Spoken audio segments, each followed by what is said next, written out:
दोस्तों, आपने टाइटल बिल्कुल सही पढ़ा है। मिथिला पर भाजपा का हाथ तो मगध पर जदयू का हाथ। क्या भोजपुर और अंग अनाथ? क्योंकि आप ये देखिए, मिथिला क्षेत्र से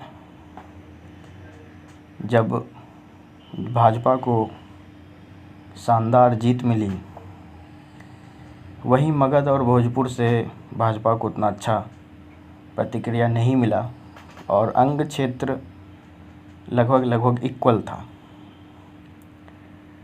तो उस अनुसार से परिणाम भी दिख रहा है।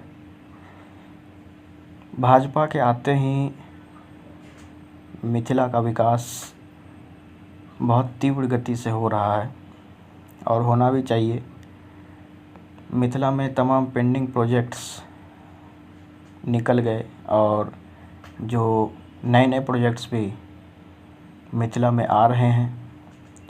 वहीं मगध से खुद नीतीश कुमार जी आते हैं और नीतीश कुमार जी ने खुद चुनाव में कहा था कि वह अब आखिरी बार ही मुख्यमंत्री बन रहे हैं, अब वह संन्यास लेने जा रहे हैं। तो मुख्यमंत्री नीतीश कुमार भी चाहते हैं कि उनका गृह जिला नालंदा कुछ विकास कर ले, कुछ विकास की राह पर निकले। तभी आप लोग देख भी पा रहे होंगे कि आज के समय में बिहार में 2 ज़िले ऐसे हैं जहां पर लगातार नए प्रोजेक्ट्स और बहुत ही तीव्र गति से विकास हो रहा है। एक तो मिथिला का दरभंगा है और दूसरा मगध का नालंदा। मगध के पास ऑलरेडी 2 बड़े शहर हैं, कहा जाता है 3 भी हैं। एक तो पटना है, गया है, और कुछ लोग बिहार शरीफ को भी इसमें गिनते हैं, लेकिन बिहार शरीफ उतना बड़ा शहर नहीं है। और अब नालंदा भी होने जा रहा है।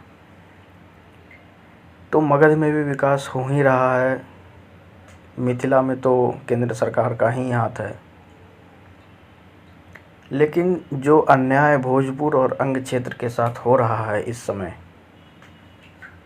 वह बिल्कुल ही अन्याय है इन दोनों क्षेत्रों के साथ। मिथिला के क्षेत्र के लोग अपने आप को मैथिल या मैथिली टर्म से ज़्यादा जोड़कर देखते हैं इन कंपैरिजन टू बिहार या बिहारी। और भाजपा सरकार के परोपकार के कारण ही मिथिला क्षेत्र विकास कर रहा है। वहीं मगही सरकार मगध के ऊपर ही ध्यान दे रही है, जबकि अंग क्षेत्र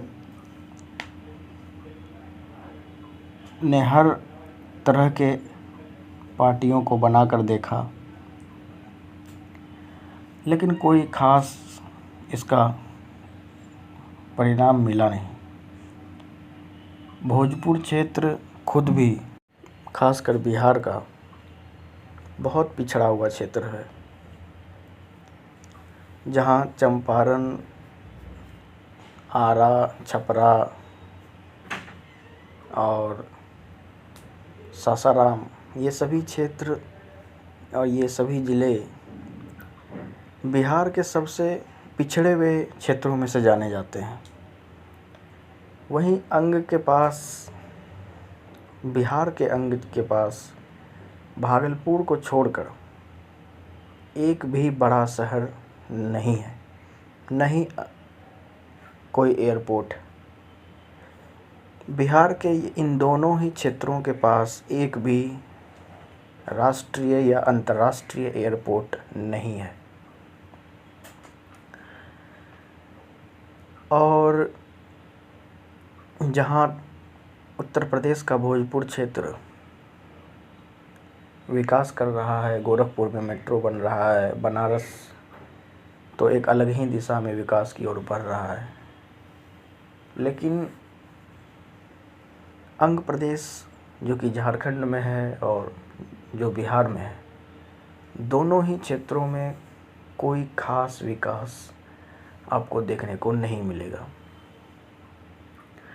वहीं जो भी क्षेत्र अंग प्रदेश का 2000 से जब झारखंड में चला गया है, तो वहाँ पे अंग या अंगिका से अब लोगों को कोई मतलब रहा नहीं।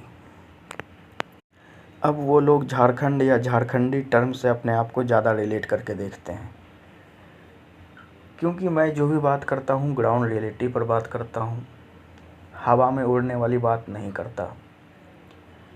तो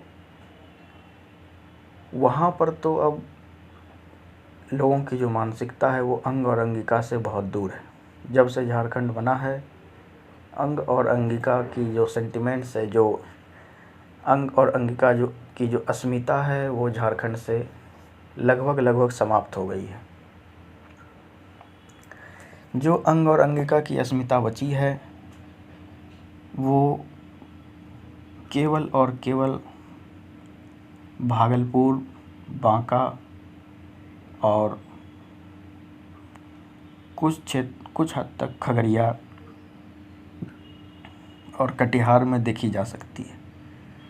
बाकी मैं आपको एक कड़वा सच बताता हूँ, ये आपको कोई नहीं बताएगा। अंग और अंगिका का जो सेंटिमेंट है, जो अंग और अंगिका की जो अस्मिता है, जो अंग और अंगिका के लिए जो विचार है, वो लखीसराय, मुंगेर, जमुई, बेगूसराय और संथाल परगना और झारखंड के भी अंग प्रदेश में आपको नहीं मिलेगी। यहाँ तक कि लखीसराय के भी बहुत सारे निवासी अपने आप को मगहिया मानते हैं, जमुई के भी कुछ लोग अपने आप को मगहिया मानते हैं और कुछ लोग अपने आप को अंगिका वासी भी मानते हैं। ये बात सही है, लेकिन जो अंग और अंगिका का जो फैलाव होना चाहिए था पूरे क्षेत्र में, वो नहीं हो पाया और इसी कारण से अंग और अंगिका से लोग जुड़ नहीं पाए जिस तरीके से लोग मिथिला या भोजपुर से जुड़ पाए हैं। तो इस वीडियो का बनाने का उद्देश्य बिल्कुल यही है कि मिथिला और मगध के अलावा बिहार के किसी भी क्षेत्र में विकास हो नहीं रहा है और इसके लिए अंग और भोजपुर के लोगों को कुछ सोचना पड़ेगा, क्योंकि हम दोनों का ही क्षेत्र काफ़ी पीछे छूटता जा रहा है। तो इसी के साथ अब मैं इस वीडियो को समाप्त करता हूँ। आशा करता हूँ कि बिहार सरकार पूरे बिहार को बिहार समझेगी, ना कि सिर्फ मगध को बिहार समझेगी, और केंद्र सरकार पूरे बिहार को बिहार समझेगी, ना कि सिर्फ मिथिला को बिहार समझेगी। जय हिंद, जय भागलपुर, जय अंग प्रदेश, अंगिका भाषा जिंदाबाद।